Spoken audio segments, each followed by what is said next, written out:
on the screen and some new names. Welcome to our EJ webinar and CJS. We'll talk a little bit about CJS today for the fiscal year 24 multi-purpose assessment and cleanup grants. For those of you who don't know me, I am Marisa Crusoe and I am the program director of the UConn tab. So today's webinar is about an hour long, and I will be making several pauses in between the different topics that I will address.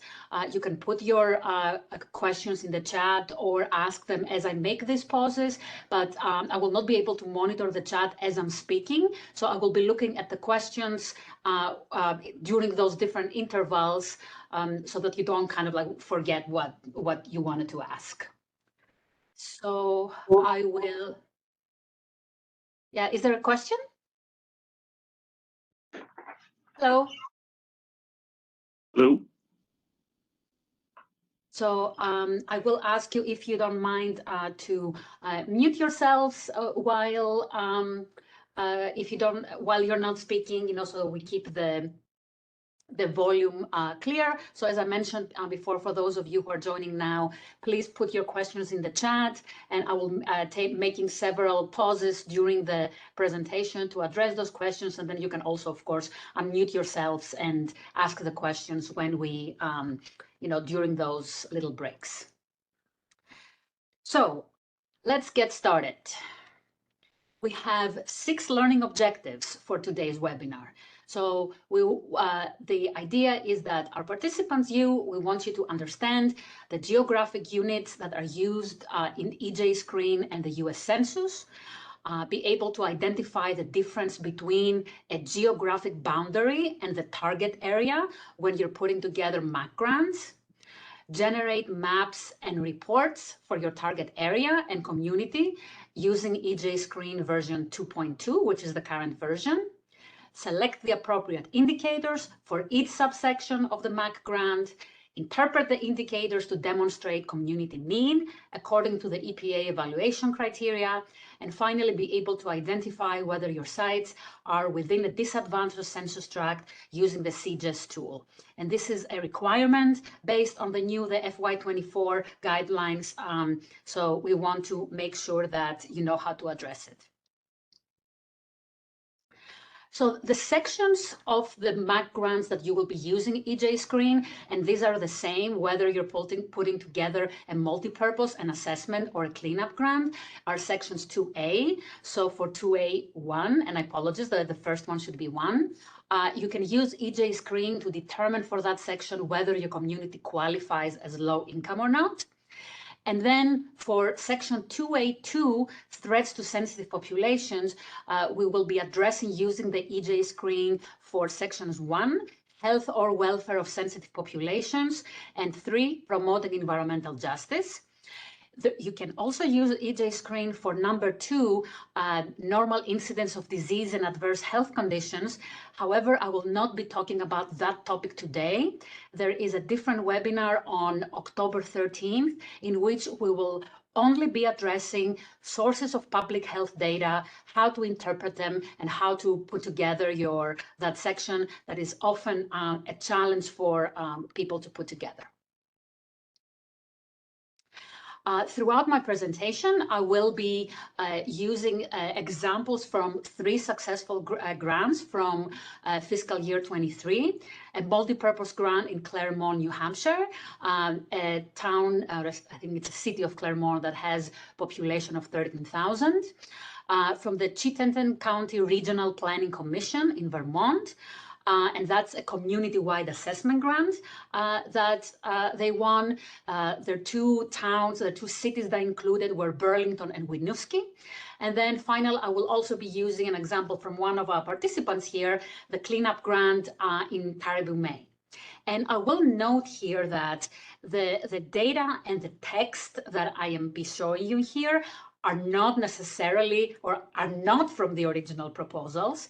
They are data that I have adjusted and data and narrative that I have created to address the fiscal year 24 criteria. And then there are small differences between what was last year and this year, but the community makeup and the target areas have not really changed. Those are kind of like the same amongst the three examples that I will be showing. Just don't go back to the narrative and look for the exact same wording. It's not going to be there. So what are the geographic units in EJSCREEN to make sure we are on the same page when I talk about different numbers? The US Census uses block groups and census tracts to do population counts. So the numbers that you will be using in your proposal are typically the numbers associated with a census tract. And there is what we call the Federal Information Processing Series, or FIPS. And where you can find it in EJSCREEN, they can actually have made it a little bit more difficult to find right now. So you see it in all the reports that you will generate, and you can also see the IDs in certain maps. So that FIPS number that I'm talking about is these 13 digits that you have here. The first two are standing for the state, the next three are for the county, and then the next 6 are for the census tract, and the last one is for the block group. Frequently, only the first 4 digits of the tract are used, usually because the last 2 digits are 0. So I have here reference maps for different demographic units, and I will also demonstrate quickly how you can see what these 4 digits are for your particular community in the census website. So I will go here to maximize to data.census.gov. So you can click on build maps. And I just realized now that you don't need to remember all of what I will show you today. We will be recording and sharing that with you. So when you go to maps, you can click on boundaries. And let me zoom in here. Let's just go, let's say, to New Hampshire. You can go here to the right and click on census tract. This will show you the boundaries, and this will show you the numbers. So as you're zooming in your particular area, you will be able to see what the numbers are. And if you click here on place, you will also be able to see what we call the CDPs, the Consolidated Census Places. Note that there is no great way to really tell where you are. You can change the base map here and make it detailed. That will give you a little bit of a sense of where highways are and things like that. And actually, this is not even Claremont that I was looking at. You see, I'm even lost. Oh, there it is. Okay. So you have to kind of like navigate. You cannot use a search function. This search function doesn't work for addresses. So you'll have to kind of like navigate and say, oh, okay, my site is right here. I am in census tract 99759.01. And that is the number that you will be using then to put back into your narrative. Okay, so back to EJSCREEN. So the census tracts and the block groups. I already talked about this. You may also want to use special geographic units. As I mentioned before, CDP stands for Census Designated Place. And these are statistical geographic entities that essentially correspond to cities or towns. So not every town or city in New England has a CDP. Some of them do, some of them do not. So for example, Athol that I show here, or Caribou, or Claremont, the examples that I will show you do have CDPs. You will have to look up your community and see if you have that or not. Again, by going into the census website. Now, all EJSCREEN uses percentiles when you get your reports and your maps. So I want to make sure to explain what are percentiles and how are different than percents. So when we say, for example, we have 50% low-income population, we mean that 50% of all our people are low income. So percent is a very different concept from percentile. The percentile is a concept that essentially compares one member or one person in the community with the entire distribution. So let me show you an example here from a concept that we all know, people's height. So let's say that this is the height of all people on the planet. We know that everyone, for example, there is no one that is taller, let's say, than 7 feet. So the 100th percentile means that this is the maximum height that every person on the planet or on the distribution has. And the 0th percentile is the lowest height that every person on the planet has. Let's say that it is 4 feet. So everyone has a height between 4 and 7 feet.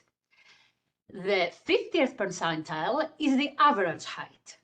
So everyone who is above the average height has a higher percentile. Let's say 70th percentile, it could be something like 6 feet. Or everyone who's less than the 50th percentile is less than the average height. The same thing happens at EJSCREEN. We compare our population statistics to other populations within the United States. And in fact, there are 2 types of percentiles in EJSCREEN.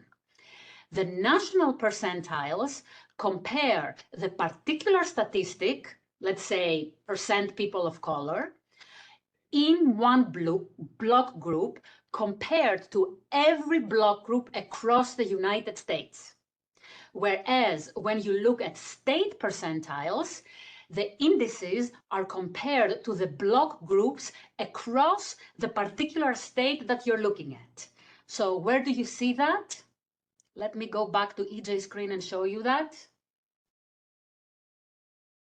It may be small, and unfortunately there's no way to zoom in here, but there are 2.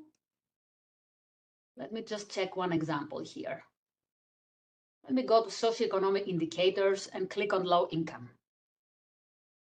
Okay, so now I see here the percentile of low income population, and up here there is a compared to the US. So this particular block group, for example, in Claremont, if I click on it, I can see that it is at the 98th percentile when compared to all block groups across the United States. I could do the same thing, take that map away, clear compare to state, and click again on low income. See how different now the map looks and how different the colors are? This is now because the same population is not compared with everyone in the US, with every block group in the US. They are compared to every block group within New Hampshire. So if I click on the same one, now the low income is 99th percentile. The people have not changed. They're still the same number of people, the same number of low income people. But what we're comparing them to has changed. It's the US versus the state. Okay. So there is 2 types of information that you can get from EJSCREEN. You can get the maps, and you can also use generate reports. The map that I just showed you is a visual representation of the different indicators, and they are all shown in percentiles, and they're shown at the block group level. So when you kind of like want to visualize your target area and see where you may have higher, percentages or higher percentiles of a certain population versus another, it's very useful visually. But when you want to prepare your MAC grants, you are better off generating reports where you can get the actual numbers, that you can put in your narrative. So you can use generate reports in 2 ways, a PDF or in Excel format. And I will show you how to do different geographic units and how to do PDFs and how to do Excels right now. So I will delete first the map. To generate reports, you go up here on the left hand side of the screen. The first button says maps. The second says places. You want to click on the third one that says reports. So you see here now that you have the ability to select different types of geographic units. So I can select a block group, and for example, I know here I can say that my site in Claremont is Lower Cul-de-sac. So I know where my site is, my priority site. And I can say I want to select the block group, the census tract, the entire city, or the entire county around that site. So let me select the census tract here and go and click on my site. So now the map will be highlighted in green, and it will tell you what is the extent of the geographic unit that you are generating a report for. So you can have two options here, Explore Reports and EJSCREEN Community Report. I will first click on the EJSCREEN Community Report, and this is what will come up. It usually takes a second. So you can get this report, and you can click here on the up to the right on print to get a PDF version of it. So what you see here is that you can see which census tract you are getting. And remember again that this is the state, the county, and so on. So your census tract here is 5901. The population, the area of that census tract, and I won't go over it, but you can see there's a bunch of information that you can scroll down and get. So this is one way that you can do it. You can also click on Explore Reports,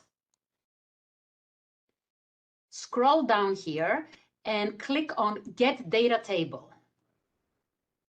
This will give you similar information, but now it's in table format. And if you click on this export button here, it will bring up a CSV file. You will need to go to your downloads menu. So I will have to go to downloads, and here is going to be my download. And now you're getting an Excel spreadsheet. So now you're getting your numbers that you can copy. So what this gives you is a bunch of different things. And you don't have to go crazy. What is this, all this stuff right now? I will go over it during the presentation. So you're getting all of this, and you're getting the value for that particular unit that you chose, census tract 5901, state averages, percentiles in the state, and percentile in the USA. So you can copy these values onto your grant. All right, so this is the mechanics of generating the maps and the reports. One last thing that I want to show here is that you can also select multiple. So if you, for example, want to select two census tracts, you can click on two census tracts. I can click on this one. I can click on this one. Now I have two, and then I can click Submit. And now I can generate a report that combines multiple census tracts or multiple block groups.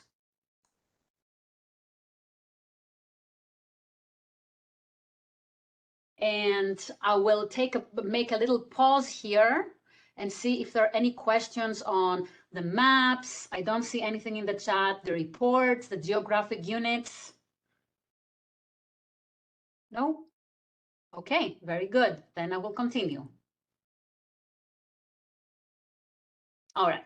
So now we want to talk about what is a target area and how do we select that for our grant. The geographic boundary versus the target area applies if you're preparing a multi-purpose grant or if you're preparing a community-wide assessment grant or a coalition grant. It does not apply to the cleanup grant. You only have a target area for the cleanup grant. So the geographic boundary is the area within which you can spend the grant funds when you get them. So if you are a town or a city, you want to be able to spend your assessment money or your multipurpose money within your entire jurisdiction.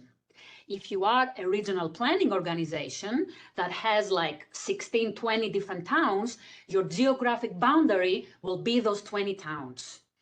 So remember that you want to keep this as broad as possible. It still has to be within your jurisdiction, so that after you get the grant, you can have maximum flexibility in spending your money.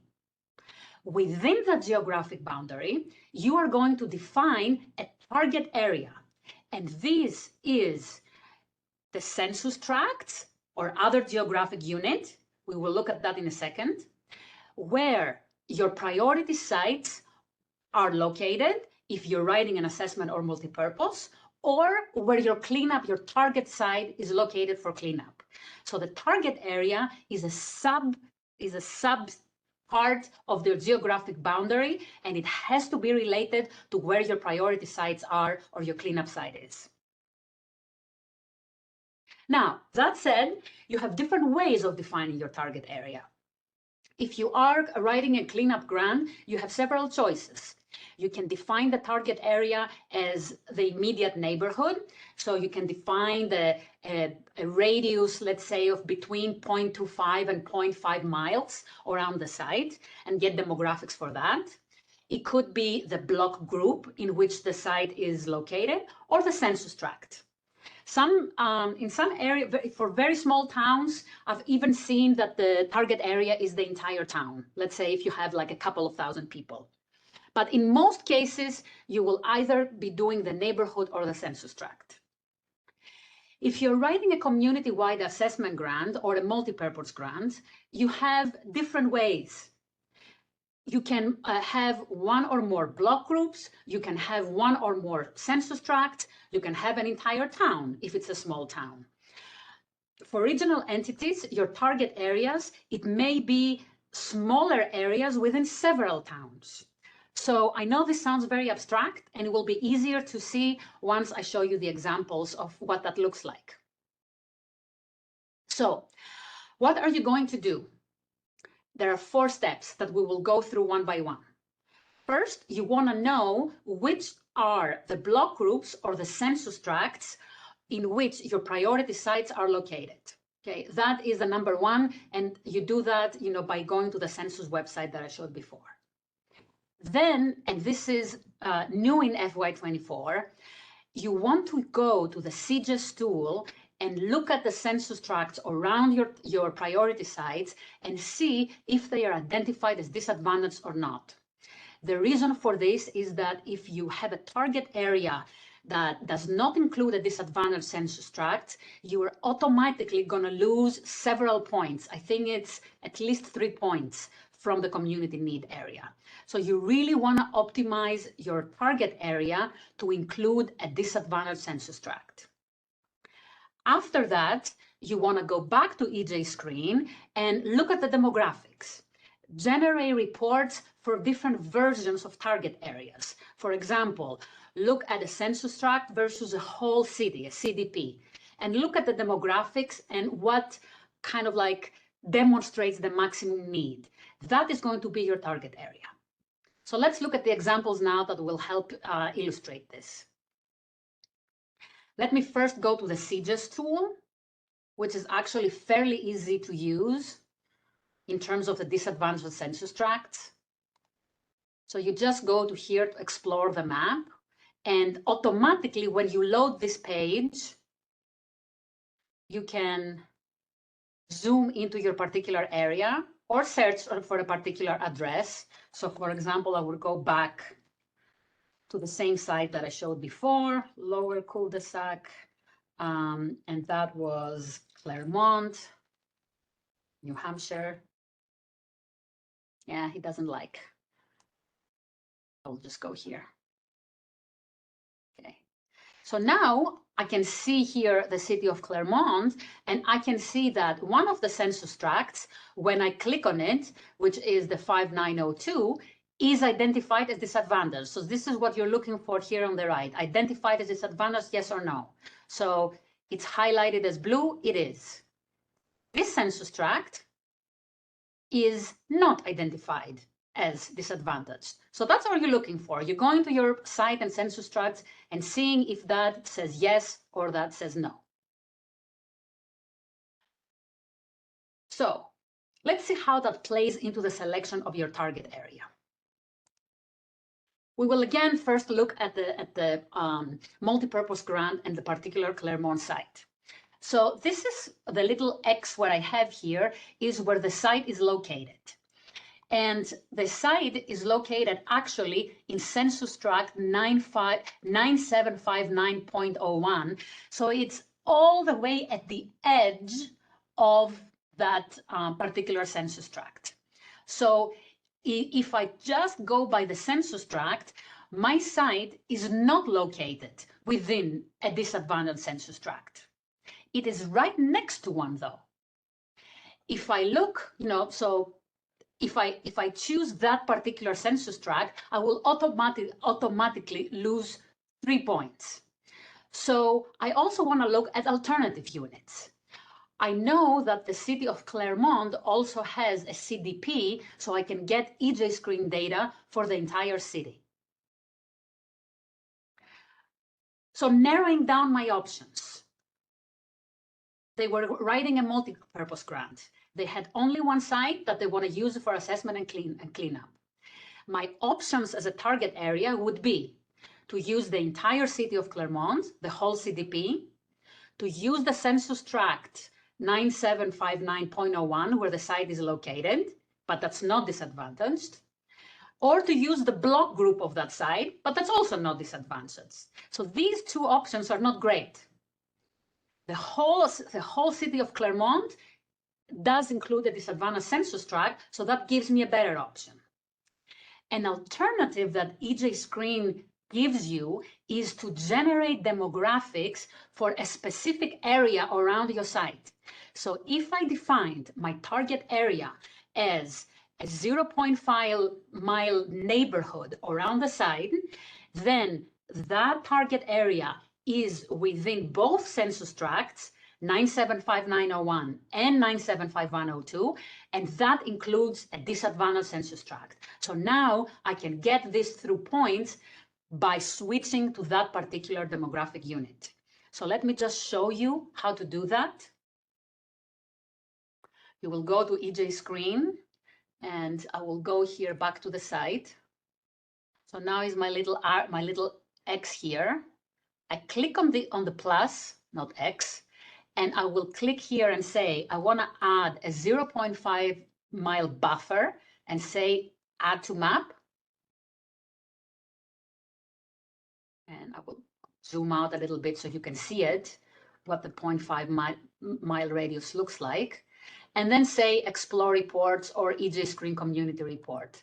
And when I click now on the EJSCREEN community report, now I get the specific demographics and the specific indices for that particular area. And it says so in the report. Okay. And it also, what you want is, if you're wondering, should I do a mile? Should I do 0.25 miles, 0.5 miles? I want to tell you that you want to have enough people in there. So a population of 2,600 is approximately one census tract. So you're probably good with that. You don't want to have like 300 people in your target area. You want to demonstrate that there is enough of a population affected. Okay. So what I did here is I generated reports for both geographic units, one for the whole city of Claremont and one for that 0.5 miles radius. And here's what I got. Okay, and I made this. I took the two Excels and I just compared what was in the one and what was in the other. And specifically here, you want to start by comparing the demographics of your particular areas. So these are the different indices, the demographic indices that you get within EJSCREEN. So I see, for example, that when I compare the numbers or the percentiles for my area within 0.5 miles and the numbers for the entire city of Claremont, the values here look higher for key populations. So my low-income population is on the 89th percentile nationally, so more than the city. Population with less than high school education is more than the whole city. Population under age 5, also more.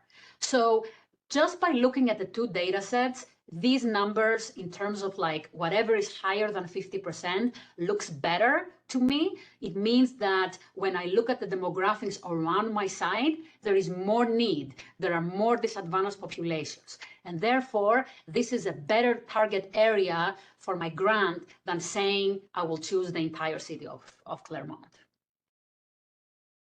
Let me show you another example for a regional planning commission. This is from an RPC in Vermont that had Burlington and Winooski. So Burlington and Winooski are two towns that are adjacent, close to each other. And Chittenden had 4 target sites. 2 of them were within the census tract 10, and 2 of them were within census tract 24. Both cities have CDPs, census designated places. And what else do I want to say? Yes. And so now we want to look at the choices for the target areas for the 2 towns. So let's look here on the left first, the Burlington geographic units. Now, Burlington has 40,000 people. If you take the CDP, the whole city, that is way too large to be a target area. That's not going to be very convincing for the reviewer that your target area is the entire city of Burlington. So you are better off focusing in a smaller demographic unit. And for example, here, the priority sites are in census tract 10. And when we look at CJST, which is right here on the right, we see that census tract 10 is disadvantaged, so we're good to go in that sense. We could also take a 0.5-mile radius around the 2 sites because they're right next to each other, and that would still be in a disadvantaged census tract. So those would be our 2 choices. When we look at Winooski, both priority sites are in census tract 2502, and that is not a disadvantaged census tract. So choosing that census tract alone as a target area would make us lose a lot of points. If we look at the entire CDP of Winooski, then that entire CDP, does include one disadvantaged census tract, which is 24, and the number of people is still not too high. It's still 7,000. It's still a relatively small geographic unit. So in this case, we are much better off choosing a target area that is a CDP. So you can see here that there are 2 target areas within the same grant. One is a census tract, and the other one is the whole CDP of Winooski, because you are getting better bang for your buck, so to speak, when you put together your demographics there. I also went through the exercise of looking at the different options for Burlington. For Winooski, we knew that the city was the only option in terms of being disadvantaged, so this is what we're going for. When I compared the census tract, the census tract versus the 0.5-mile radius, here the census tract came out better. You know, the numbers in this column are higher than the numbers in this column. So we went with the census tract versus the city. I think that I'm done with defining the target area, so I'm going to stop here and ask if you have any questions, because that's often one of the very critical parts of choosing your target areas. Any questions on choosing that? Okay, very good. So I will continue. So after you have selected your target area, now we're going to talk about how you're going to use those different numbers in your report to write up your section 2. So starting with section 2A1, and again, this should be 1, not 2, you can use EJSCREEN to determine whether your community as a whole is low income. So you can use the low income population if you're more than the 50th national percentile. I do highly recommend that you use the median or the mean household income and the poverty levels for this particular section. So you can use the census data, the American Community Survey data for that, and you can get that from EJSCREEN. So I will show you how to do that. Going to EJSCREEN, let me delete this site. So if you go here to maps and click on additional demographics, and unfortunately there's no way to zoom here, you can get access to ACS data, American Community Survey. So you can click here and go under income poverty, click on this, and you can click down here and look for median household income. So if you click on median household income, you can add to map.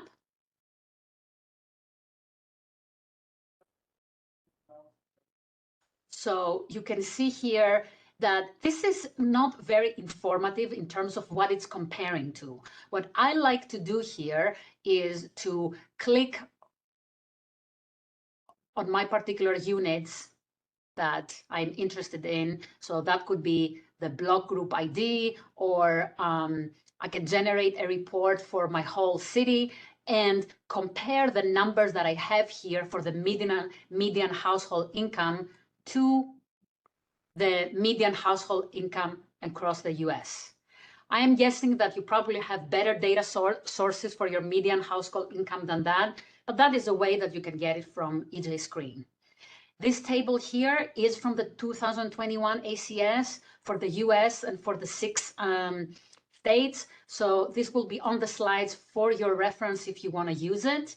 I also have the percent population below poverty level for the different states in the US. And this is something that you can also get from EJSCREEN.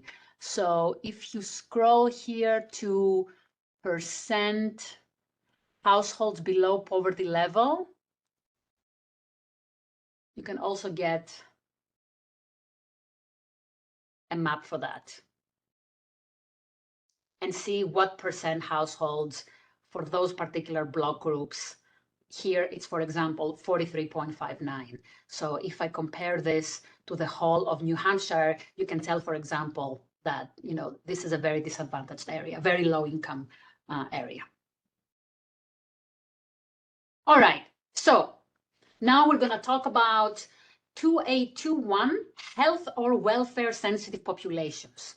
And when you put those sections together, you want to refer to the evaluation criteria. So this text here is copied from the FY24 evaluation criteria. If you go to all the way, I think, to page 60 or something like that.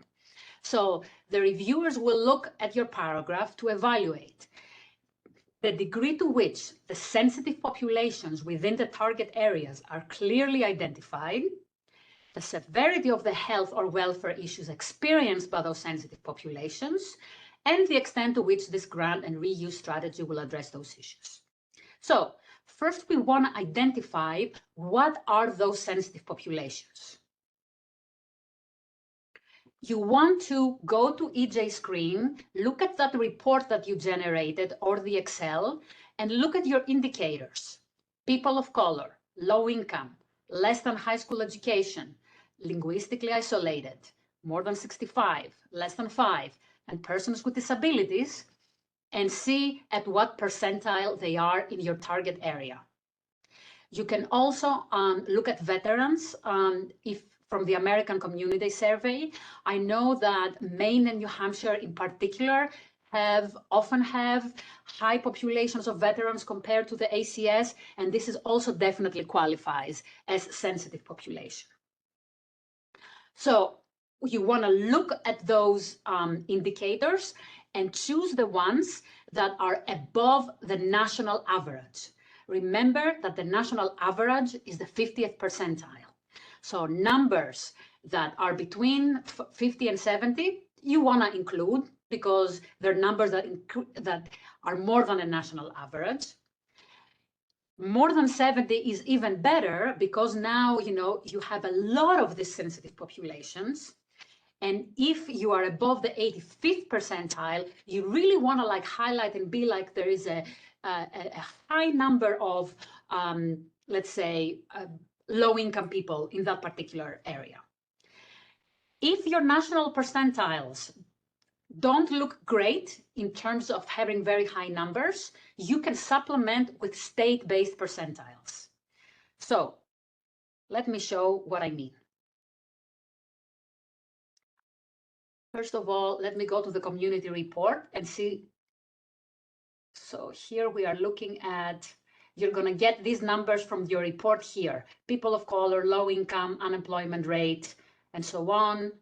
And then the person with disabilities are down here under the health indicators. So you see there are state percentiles and US percentiles here, and there are state percentiles and US percentiles here. So these are the numbers that I'm referring to right now. So let's look at some examples.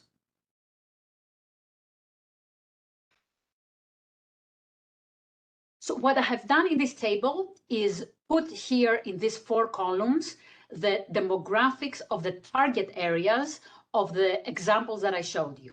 Claremont, we went with a 0.5 mile radius around the site. For Caribou, Maine, we went with a census tract 9514. For Winooski, with the whole CDP, census designated place, and Burlington, Vermont with census tract 10. And I am showing you here all the different EJSCREEN indicators. Don't try to read all the numbers. The point here is that when we're looking, for example, at Claremont and Caribou, you have some numbers that are quite high, like low-income population under age 5 in Vermont, population under age 5 and persons with disabilities in Caribou that are in the red. The ones that are orange are also sensitive populations that you really want to emphasize. And the 63 here is something that you can add. So everything that is in color in a particular column here are going to be the sensitive populations for that particular target area that you're going to include. So for example, you're going to say, in our target area of Caribou census tract 9514, there are a very high number of children and persons with disabilities, both around or exceeding the 90th US percentile, as well as 74th percentile of low income and limited English speaking households. You will do the same thing. You would do the same thing for Winooski and Burlington, but now you see that our numbers here don't look as colorful. So, and especially for Winooski, I have some in the 60s, so we are overrepresented. But, if a reviewer is looking at multiple proposals, they may think, oh, is this compelling enough nationally? Well, put that into context for them. Let's look at the state percentiles. So this is Winooski when you compare it to the entire US, and this is Winooski when you compare it to the state of Vermont. So what you could say here, for example, how a suggested narrative is that Winooski has a high population of low income, 66th percentile nationally, limited English speaking, and persons with disabilities.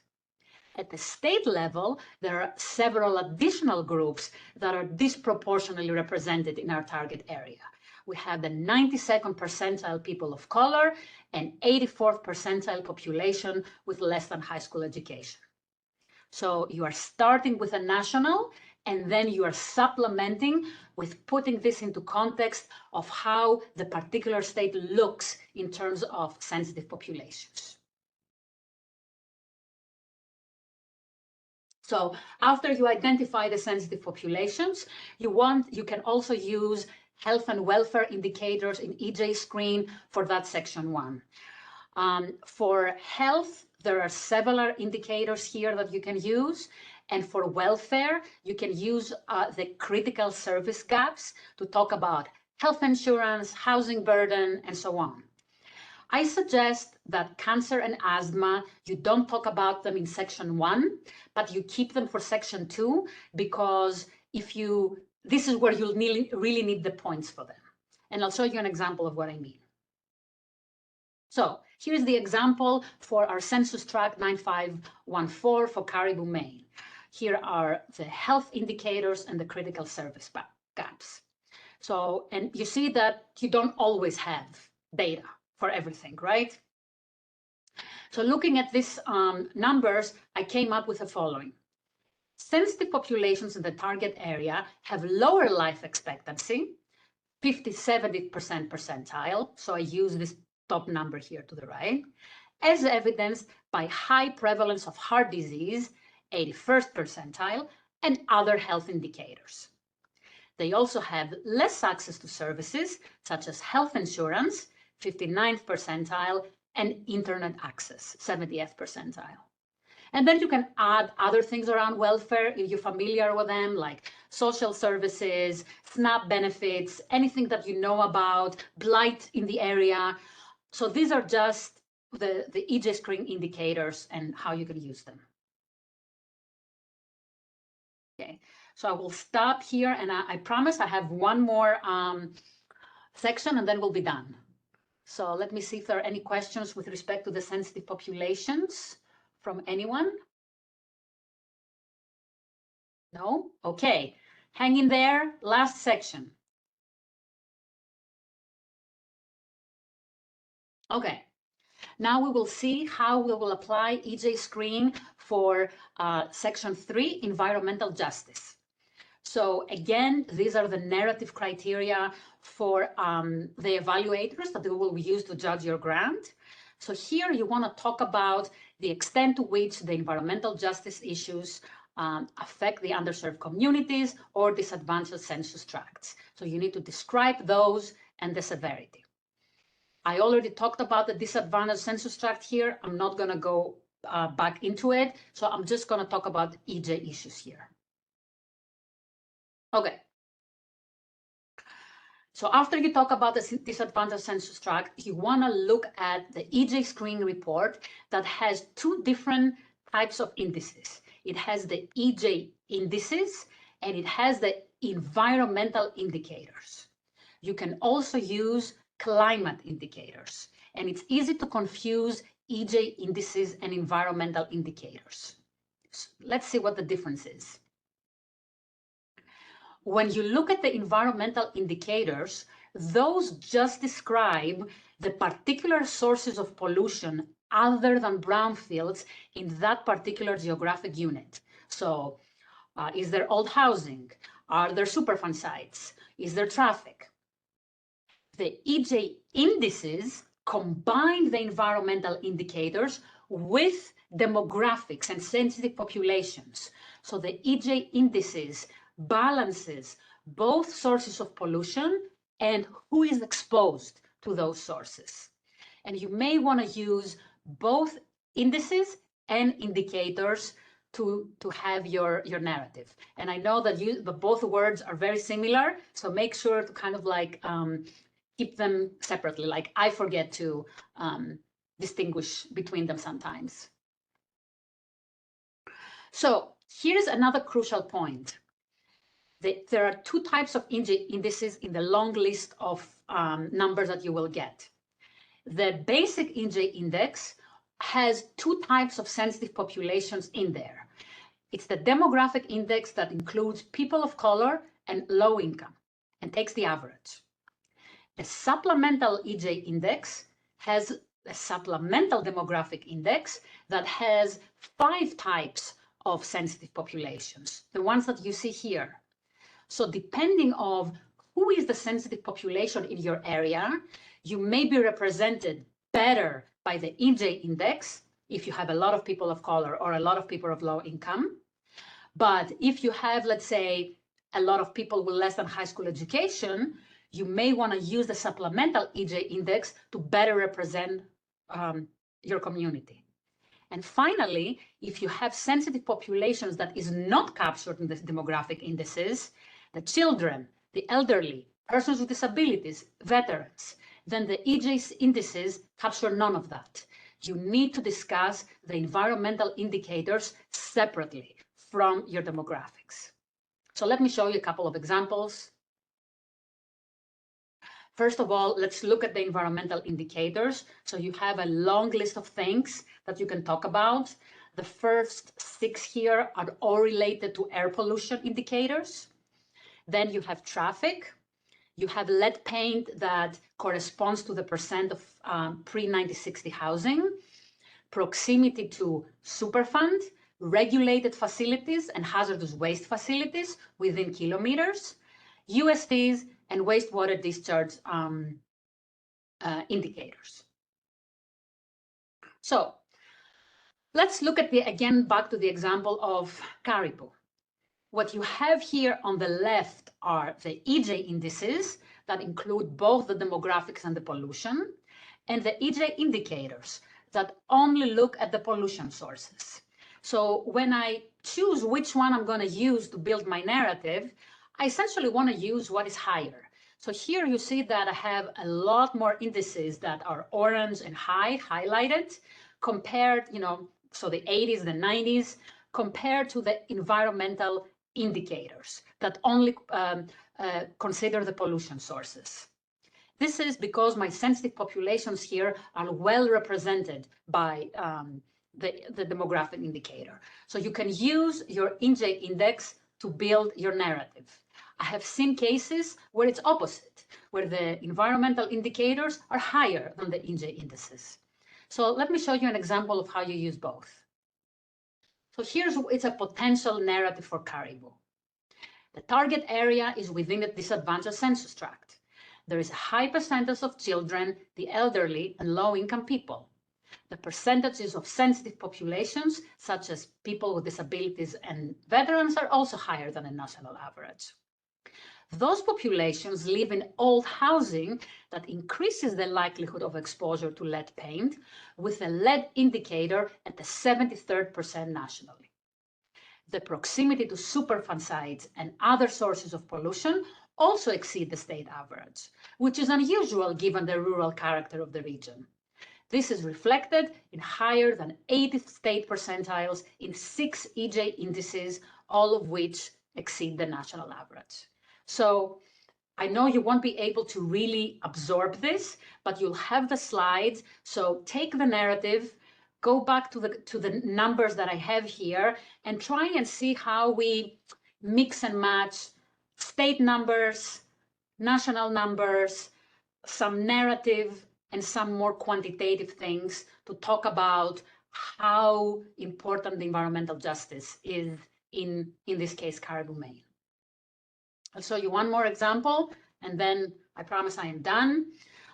These are the EJ indices for Burlington and Winooski target areas.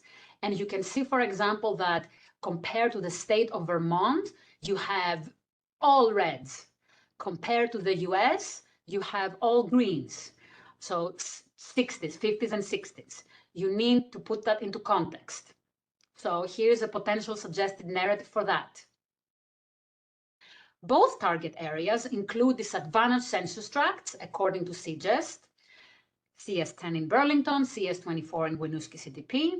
Both of these areas have high levels of low-income population. They also have amongst the highest state percentiles in terms of people of color. These populations live in old housing, lead paint national percentiles 69th and 65th, and are close to various sources of pollution. Superfund hazardous waste USDs. In Winooski, 12 out of 13, this should be EJ indices, exceed the 90th percentile, and in Burlington, 10 indices exceed the 80th state percentile. More than half the indices exceed the national averages as well.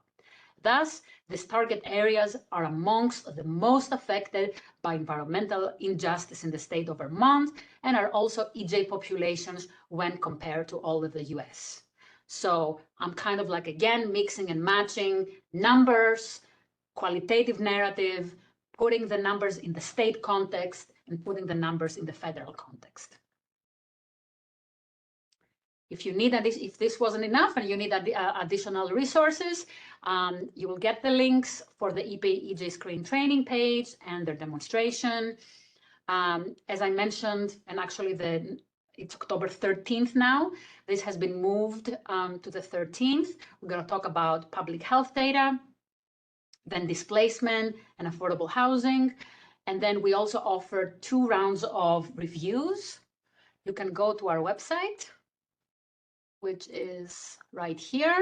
So if you go to the top website and you go to propose a review, you can come in here and put your files. We offer 2 rounds to review, so we can review your first draft and your second draft. If you want us to do 2 rounds, the first deadline is the 16th. The second one is the 30th. If you have a past grant that you're revisiting, I highly recommend that you send it to us as soon as possible prior to doing those revisions, and then we can do another round of review with a deadline for the 30th to make sure you have enough time to revise and meet the November 13th deadline of this year. And with that, it's 12:57, so I made it just on time, and I will stop and take questions. While you're considering if you have questions, we would really, your feedback is very important to us and very important to the EPA, so that they know that we are doing a good job with supporting you. So if you can just take a few minutes to click on the form, on the feedback form that Randy provided in the chat. It would be extremely helpful to us, and it will take you only a minute or 2. And so with that, I will just open it for questions.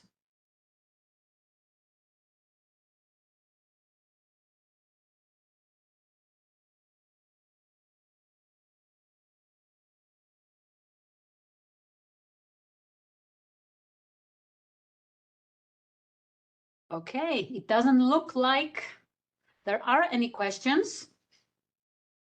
So again, please take a second to fill out the feedback form. We will be putting the slides and the recording from this on our website. If you have additional questions, please feel free to reach out to us at any time. Thank you so much and have a great day.